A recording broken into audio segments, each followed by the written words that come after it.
오늘은 우리가 신명기 94번째 시간으로 언약에 참여하라 라는 제목으로 같이 말씀을 나누도록 하겠습니다. 하나님께서 이스라엘 백성들을 모압 평지에 부르시고 그들에게 하나님의 은혜를 기억하라 그러셨습니다. 그래서 29장 앞부분에서 하나님께서 그들에게 애굽에서 그들을 인도하여 내시고 광야에서 40년 동안 하나님께서 행하신 수많은 표적과 이적과 큰 기사들을 너희들은 기억하라 그러셨습니다. 우리가 하나님의 은혜를 간직하는 방법은 하나님의 은혜를 기억하는 겁니다. 하나님께서 우리에게 베푸신 은혜를 기억할 때 우리는 하나님에게 늘 감사하게 되고 그 은혜의 마음이 우리 안에 늘 머물게 됩니다.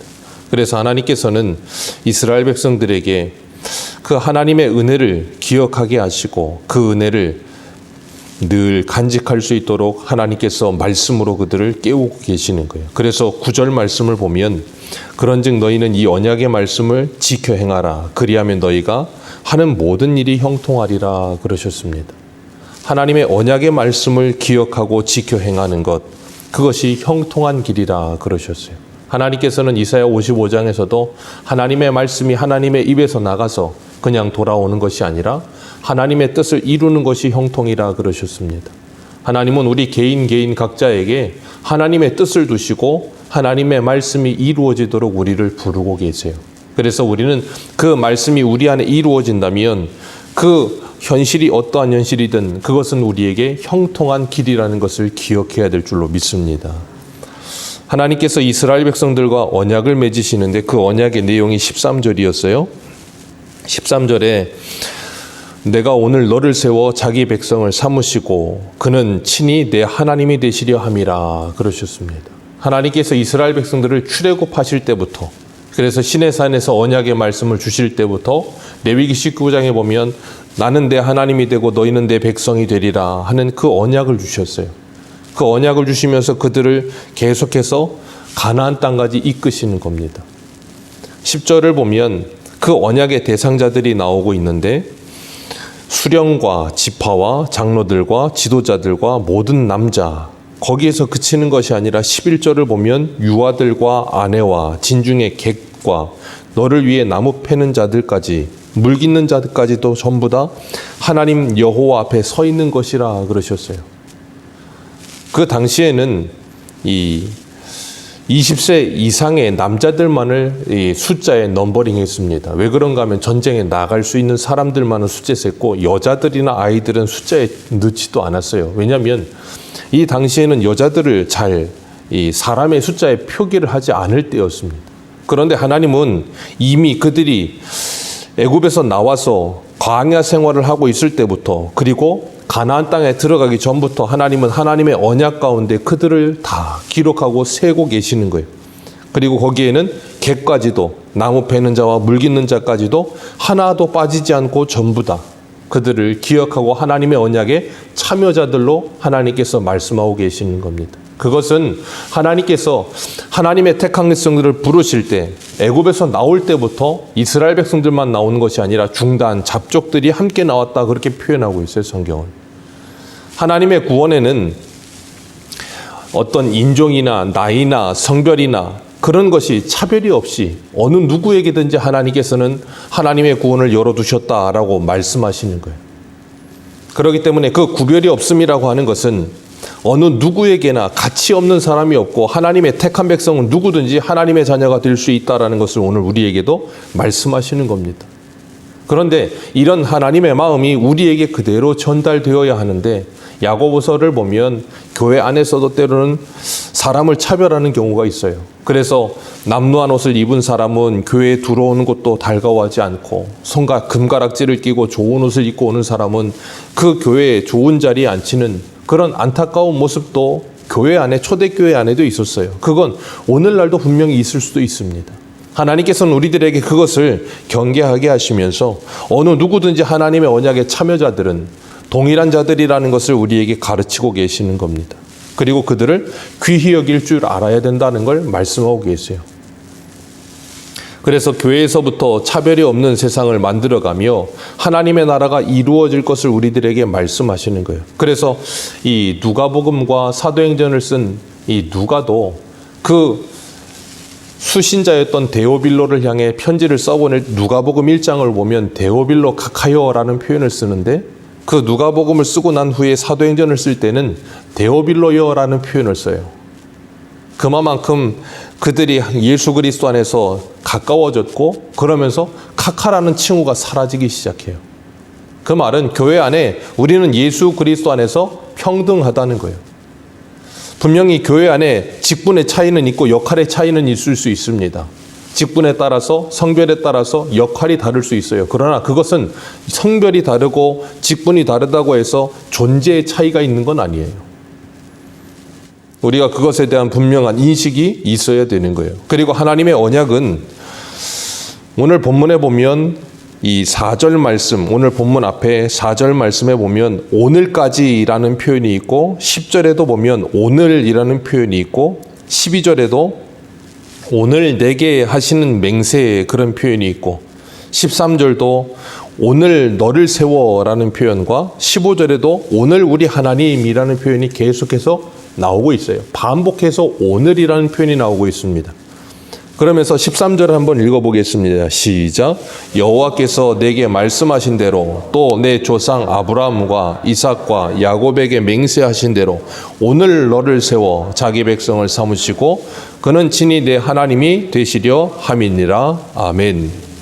하나님께서는 죽은 자의 하나님이 아니라 산 자의 하나님이라 그렇게 말씀하세요. 그러면서 아브라함과 이삭과 야곱의 하나님이라고 출애굽기에 말씀하십니다. 그 말은 뭐냐면 하나님은 아브라함 때도 이삭 때도 야곱 때도 오늘의 하나님이라는 거예요.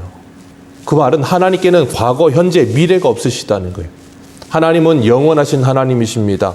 그 영원하신 하나님께는 시간의 개념과 공간의 개념이 없어요. 유한하고 창조된 피조 세계에 있는 우리들에게만 시간의 개념이 있는 겁니다. 그렇기 때문에 그 하나님은 출애굽 1세대들에게도 오늘 하나님이셨고, 출애굽 2세대들이 지금 모압 평지에 있는 이스라엘 백성들에게도 오늘의 하나님이시고, 2023년을 살고 있는 우리들에게도 오늘의 하나님이세요. 그리고 그 하나님의 언약은 출애굽 1세대들에게도 그 당시에 하나님이 주신 언약이고, 출애굽 2세대들에게 그 당시에 주신 하나님의 언약이고, 오늘 우리에게도 지금 저와 여러분들에게 하나님이 언약을 주고 계신다 그 말이에요. 그 언약의 말씀을 붙드는 우리들은 그 말씀이 나에게 주어지는 하나님의 말씀이라는 걸 기억하고, 하나님께서 나를 하나님의 백성 삼으셨다는 걸 기억하며, 로마서 8장의 말씀처럼 우리가 예수 그리스도 안에서 하나님의 자녀가 되었다면 하나님의 나라의 상속자로서 그리스도와 함께 고난도 달갑게 받아야 하는 존재라는 것을 기억해야 되는 거예요. 그 언약의 말씀을 붙들고 언약의 백성이 됐다는 건 우리가 가나안 땅에 들어가서 이스라엘 백성들이 사는 데 있어서 가나안 땅을 사는 게 쉽지가 않습니다. 분명히 하나님은 너희들의 발바닥으로 밟는 땅을 너희들에게 주겠다 하셨지만, 여호수아에 보면 이스라엘 백성들이 가나안 땅을 전부 다 점령하지 못해요. 땅을 분배받았지만 분배받은 땅에 그들이 강성하여져서라는 표현이 나와요. 그들이 강하여지기 전에는 그 땅 원주민들을 다 다스리지를 못해요. 그런 것처럼 우리들이 하나님을 믿고 예수 그리스도를 믿고 하나님의 자녀가 되어 이 땅을 살고 있지만 여전히 우리 안에 점령되지 않은 부분들이 존재하고 있다는 거예요.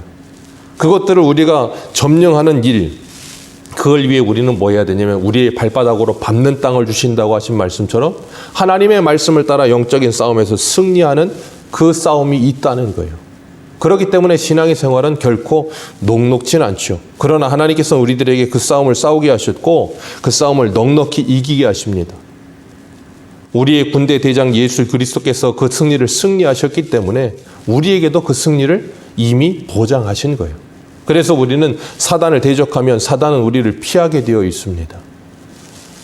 그렇기 때문에 하나님께서는 하나님의 언약 백성을 삼으시겠다라고 말씀하셨고 그 말씀을 이행하세요. 그래서 지금도 성령께서 우리 안에 내주하시면서 우리를 하나님의 백성 만들어 가시는 중에 있는 거예요.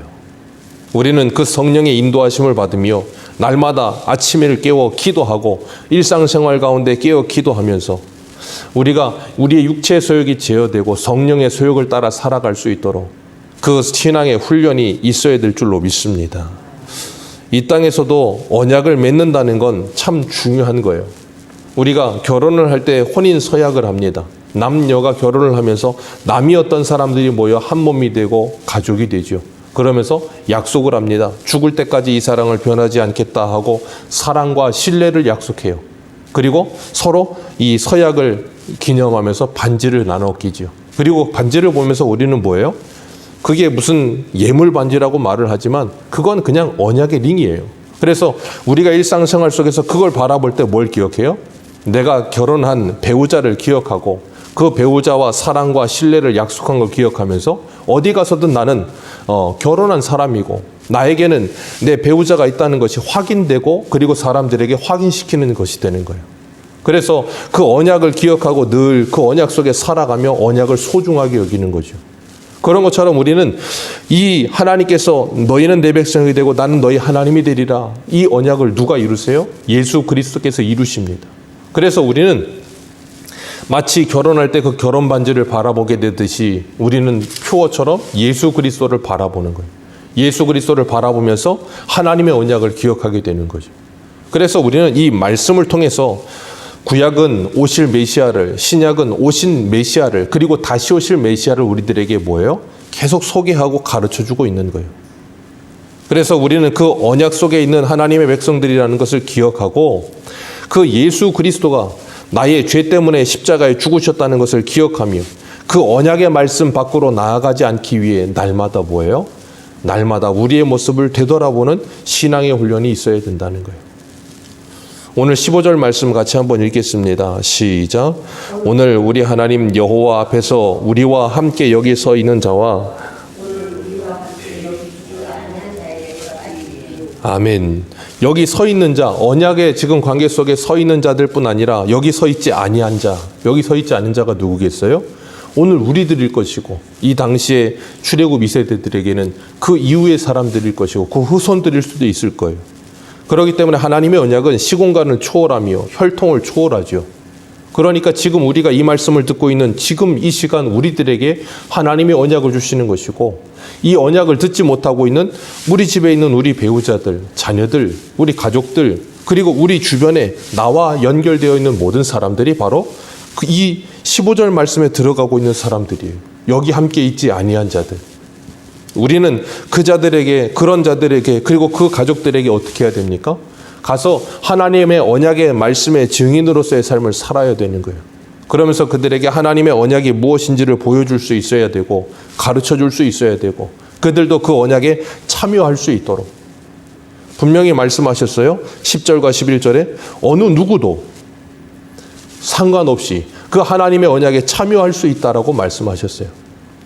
사도행전에 보면 빌립보에서 사도 바울이 신라와 함께 그 귀신 들려 있는 쫓아줬을 때 감옥에 갇히게 되죠. 그 감옥에서 사도 바울을 통해서 간수가 예수를 믿게 됩니다. 그때 그 간수는 그들을 초청하여 자기 집에 초대하고 그 집에 있던 모든 가족들이 다 예수를 영접하는 놀라운 은혜를 받아요. 그런 것처럼 어느 누구에게든지 열려 있습니다. 예수 그리스도께서 다시 오실 때까지 열려 있어요. 그러나 영접하는 자, 그 영접하는 자는 누구에 의해서요? 혈통으로나 육적으로 나지 않고 하나님께로부터 난 자. 그러나 우리는 누가 하나님께로부터 난 자인지 몰라요. 그래서 언약에 참여하라고 오늘도 뭐예요? 초대하는 거예요. 그 초대에 응하는 자, 그 말씀을 듣고 믿는 자, 그에게 하나님께서 뭘 주세요? 구원을 주시고 영생을 주시는 거예요. 오늘도 우리가 그 놀라운 은혜를 기억하며 하나님의 복의 통로가 되어 하나님의 언약의 동참자들을 찾아가며 그들에게 하나님의 언약에 참여하라고 그들을 촉구하며 이 복음을 전하는 저와 여러분들 되시기를 주님의 이름으로 축복합니다. 기도하겠습니다.